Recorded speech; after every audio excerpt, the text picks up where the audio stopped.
Today we have a fuel pump. This comes off a 1948 CJ2A. I hadn't seen too many videos on tearing these down.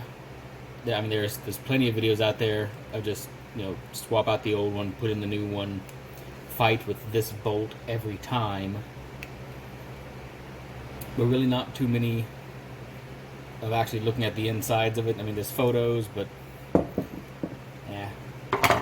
What I found out was that this was not quite what I expected to be based on the photos that I'd seen, so here we are.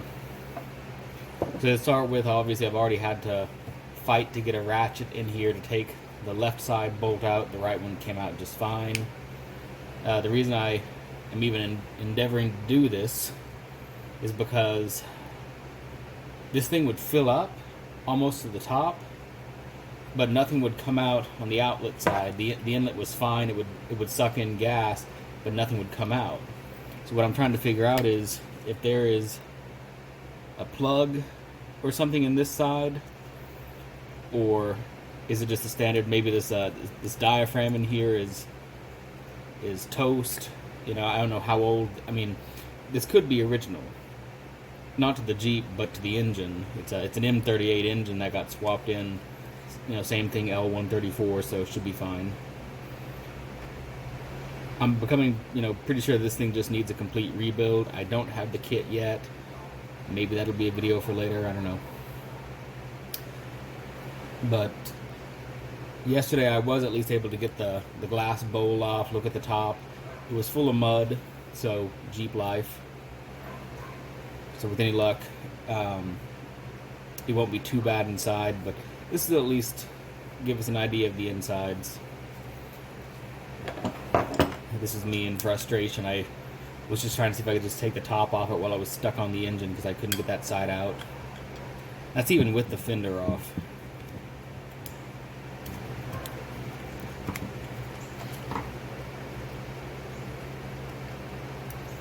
I have forgotten one important tool. I will be back in a moment. This is something that everyone should have. If you don't, hit up Home Depot, your local flea market, whatever, and get one. Magnetic tray for screws and stuff. The aforementioned fuel pump bolts. This will help you not lose everything you're working on. At least if they're magnetic. If you're brass, you're out of luck.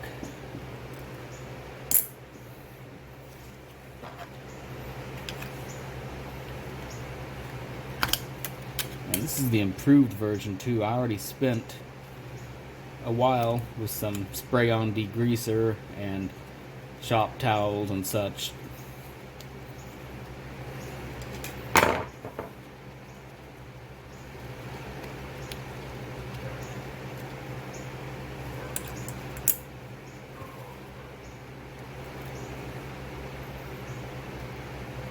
Luckily, not a one of these is seized or anything. They just come right out like butter.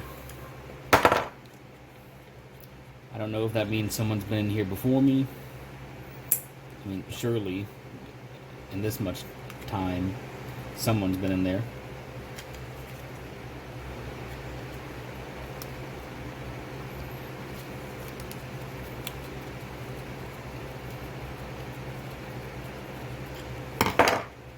Now, I probably should have prefaced this from the start.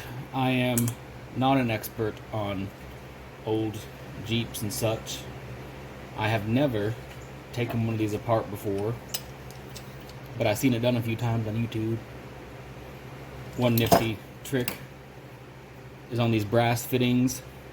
If you're going to put a wrench on here, put it on the edges, because it's thicker metal there. If you squeeze it on the inside from there and you have like an open-ended wrench, not something as wide as this thing's okay, but if you put like a smaller wrench on there and start pulling, you could bend these edges and your line won't fit anymore.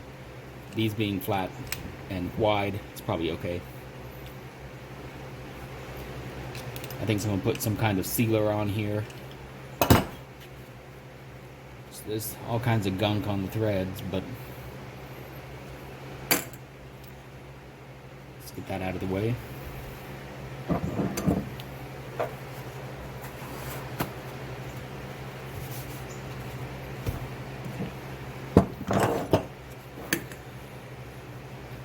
As you can see, there's already gas coming from somewhere in this thing, so it needed it. Let's go ahead and remove the glass bowl and put that somewhere safe. Now, on mine here, I don't know if that shows up on the camera, if it'll, that's just a cell phone, so it might not zoom, but it's already taken a rock chip. It's cracked, but it's not all the way through, I guess. So this guy might be okay for a reuse. Plus, it's just kind of nifty having the glass top. I'll need to clean that thoroughly, clean the edges before resealing it. That'll be another day because I still don't have the rebuild kit. So this one, it's a bit different than what I expected. I'd seen, videos. I'd seen there's a set of photos on the CJ2A page. There's a rebuild kit. And this just looks different. I was expecting to see, an inlet and an outlet, like a center divider where the fluid gets pumped up, spills over, and then gets pumped out. And that was not the case. But again, this engine came from an M38, slightly different, slightly newer, but not by much. But this entire thing in here, there was just a bunch of, it was just pure mud. We were able to get some gas into it, but it was just, pure mud down here on the bottom.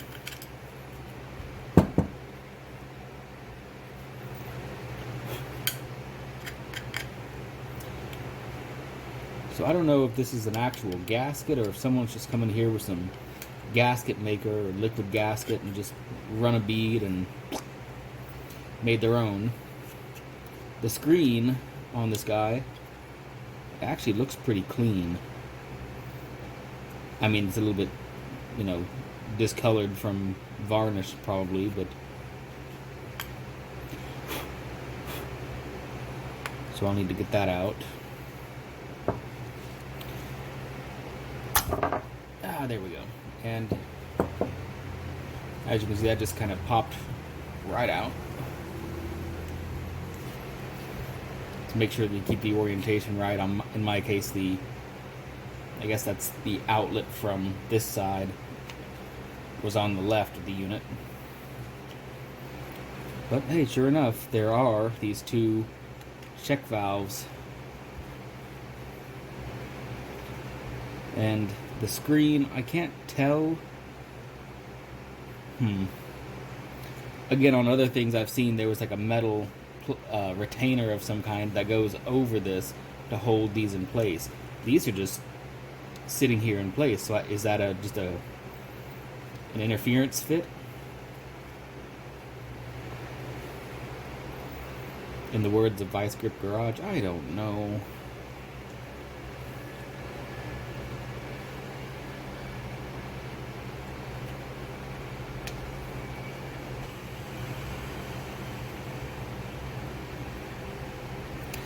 So again, the whole thing was the pump seemed to work. It actually had good enough suction to pull air, but I could not get any fuel to come out on the outlet side. So that's this screen, which does look a little dirty, but it doesn't, by any means look clogged. Over here on the diaphragm side, it's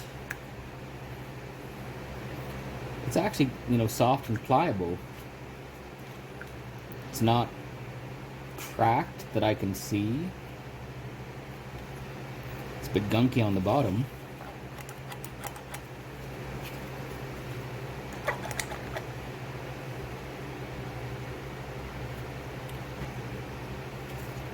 No, maybe. Now that I really look at this, don't know if that camera will focus. Probably not. Yeah, not. Yeah, the inside of this, I thought it was just covered in, gunk, but it's actually kind of rough and flaky looking. And since I might just be rebuilding this anyways, let me see if this is just straight dirt coming off of this, or is that just rubber coming off of this?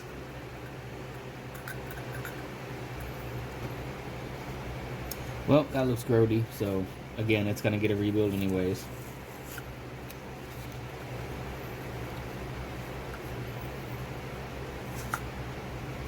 It's just kind of surprising that the rubber is still, soft and not dry and cracked, given how long this thing was parked. Let's see. Oh, and I guess until I have more information, that's as far as we can go. Call this part 1. I'll have to go do some Googling and find out how this diaphragm comes off. My assumption is that you gotta pop this pin out, pull this lever out, and then this will somehow just come right out. I'm gonna pause the video right there, and I'm gonna go do some research. Well, it's a day or 3 later, so I thought I'd finish the other half of that video. All that really changed was I took a hammer and a punch and knocked that guy out. It's in here. The rest of this assembly, came out fairly easy. Yeah, don't use this one as an example because this piece is bent, I guess. I tried to put it back together and now it's stuck. But that's okay because through some reading and such on the CJ2A forum, I found that this particular one is actually not rebuildable. Not easily rebuildable. This one, I thought it might have been original. It was not. It seems that if they have the glass top, they were not original. This all works out anyway because I accidentally dropped the thing. It's toast. It's broken. So, no worries. But let me get to the specifics here. If you have a fuel pump with this style, that check valve's broken off that one because we didn't know what we were doing, but on the rebuildable one, there's a metal plate that goes over this that holds these 2 check valves in place, and there's like 2 screws. It's all set and it works just so. On this style, the metal has been upset to basically cause an interference fit, I guess. Basically, these were set in here. The metal around it was pressed in. That's holding them in. Now, from what some people have said, you can get yourself a Dremel and remove a little bit of material from around the edges of this, and you can pull these out some way. You can put new ones in, and then you can, probably using a punch or something, upset the metal a little bit to get them to stick in there and hold in place. That, it's possible. You can do it if you really feel like it. But in all honesty, replacement fuel pump's what, like $40? Get yourself a replacement. Don't even try to do that unless you just really want to go for the challenge. But for me, at least, that's not worth my time. We've already ordered another one. It is on the way and should be here Friday, so 2 days from now.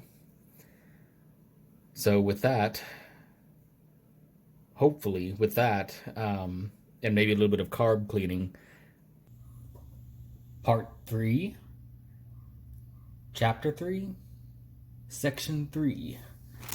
I didn't actually expect to do one of these, but so you've seen obviously parts 1 and 2 of this little quick video on fuel pumps here. We got the section here that has the 2 check valves, and this is, as I described before, not quite what I was expecting to see, but that one's junk anyways. I've got a new one in. This is almost more what I was expecting to see. I'd seen a YouTube video or two of this style. Of course, now I know. I didn't know before. But this actually has two sections. This glass bowl is actually two parts, where this style is just one big open one. This one works by filling the entire bowl up until it overflows through the screen. This style actually fills up this entire side. It doesn't spill over, but it would go through. Because on the other side, it has check valves. So this style is actually, again, it's different than I expected, because it actually has 4 check valves instead of 2. Now, whether that's important or not, whether that makes a difference or not, I do not know. But I mean, 4 is more than 2, so 4 is better than 2. But yeah, it shiny, clean, new. Maybe too nice for that engine, but this is the other style of replacement fuel pump. Rebuildable or not? I don't know. I guess, maybe someday I'll find out. But this thing's ready to go. Even came with a gasket. So hopefully soon this guy will be seen on the engine in a hopefully soon upcoming video. And maybe the thing will be running.